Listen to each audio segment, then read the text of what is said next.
हर 100 साल बाद कोई महामारी आती है और मौत का तांडव मचाती है। बात सुनने में अटपटी ज़रूर है, लेकिन ये सच है। हर 100 साल में एक नई महामारी दुनिया में आती है। ये कोई इत्तेफाक है या कुछ और, कोई नहीं जानता। लेकिन हर 100 साल में महामारी आई और लाखों करोड़ों लोगों को मौत की नींद सुला दिया। महामारियों के इतिहास पर नज़र दौड़ाई जाए तो पता चलता है कि हर 100 साल बाद नई महामारी का जन्म हुआ है। इन महामारियों के पीछे वैज्ञानिकों के भी कई तर्क हैं। साल 1720, 1820 और 1920 के बाद फैली महामारियों के बाद 2020 में कोरोना वायरस ने दुनिया में तबाही मचा दी है। ये संयोग है या पैटर्न, लेकिन ये सच है कि दुनिया में हर 100 साल में जानलेवा बीमारी तांडव मचाती है। इतिहास में झांकें तो पता चलता है कि 1720 में प्लेग ने पूरे विश्व में लाखों लोगों को मौत की नींद सुला दिया था। फ्रांस के मार्सिले शहर में ही लगभग 1 लाख यानी उस समय की विश्व की लगभग 20% आबादी को मौत के मुंह में धकेल दिया था। इतिहासकारों के मुताबिक इस बीमारी से यूरोप, अफ्रीका और एशिया में 7 करोड़ लोगों की मौत का अनुमान लगाया गया था। भारत में इस बीमारी का प्रकोप 19वीं सदी के आखिर तक रहा और करोड़ों लोगों को जान से हाथ धोना पड़ा। ये बीमारी चूहों और पिस्सू से फैली थी। इस बीमारी को प्लेग यानी कि ताउन, ब्लैक डेथ जैसे नाम दिए गए थे। लोग इस महामारी से उभर भी नहीं पाए थे कि 100 साल बाद यानी 1820 में एक नई महामारी ने जन्म लिया, जिसे हम द फर्स्ट कलारा यानी हैजा के नाम से जानते हैं। ये बीमारी सबसे पहले थाईलैंड, इंडोनेशिया और फिलीपींस में आग की तरह फैली और लाखों लोगों को मौत के घाट उतार दिया।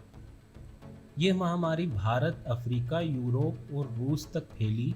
साफ पानी न मिलने से ये बीमारी चंद घंटों में इंसान को मार देती थी। कई सालों की शोध के बाद पता चला कि ये बीमारी बांग्लादेश से फैलना शुरू हुई थी। लोग इस बीमारी से उभर भी नहीं पाए थे कि 1920 में स्पेनिश फ्लू नाम की महामारी ने अपने पैर पसार लिए और ये उस सदी का सबसे खतरनाक वायरस साबित हुआ। इस वायरस ने दुनिया की 1/3 आबादी को खा गया। यह वायरस सबसे पहले यूरोप, अमेरिका और एशिया के कुछ हिस्सों में फैला, जिसने 2 करोड़ से 5 करोड़ लोगों को मौत की नींद सुला दिया। यह वायरस H1N1 फ्लू था, जो कि खांसने और छींकने के दौरान संपर्क में आने से फैलता था। इस वायरस ने सबसे ज़्यादा स्पेन में तबाही मचाई थी, जिस वजह से इसे स्पेनिश फ्लू के नाम से जाना जाने लगा। अकेले भारत में इस महामारी से लगभग 2 करोड़ लोगों की जान चली गई थी। इसके बाद कुछ और बीमारियां आईं, जैसे बर्ड फ्लू, स्वाइन फ्लू, जो कि इसी महामारी के अंतर्गत आती हैं। और फिर 2020 में चीन से फैला वायरस, जिसे कोरोना या कोविड-19 नाम दिया गया है। आप और हम सब जानते हैं कि ये वायरस अभी तक पूरे विश्व में कितनी तबाही मचा चुका है और न जाने ये कब तक तबाही मचाता रहेगा। बाकी सभी महामारियों की तरह यह भी जानलेवा बीमारी है, जो कि एक दूसरे के संपर्क में आने से फैल रही है। अभी की ताज़ा रिपोर्ट के अनुसार पूरे विश्व में कोविड-19 वायरस से 1 अरब 38 करोड़ लोग इस वायरस की चपेट में आए, जिसमें से लगभग 29,88,000 लोगों की मौत हो चुकी है। अकेले भारत में इस वायरस से संक्रमित लोगों की संख्या 1 करोड़ 40 लाख के लगभग है, जिनमें से अभी तक 1,73,000 लोगों की इस वायरस ने जान ले चुका है। वहीं 1 करोड़ 24 लाख लोग इस बीमारी को हरा चुके हैं। सबसे बड़ा सवाल ये है, क्यों हर 100 सालों में इस तरह की महामारियां आ रही हैं, जिसकी वजह से विश्व की आबादी का एक हिस्सा कम हो रहा है।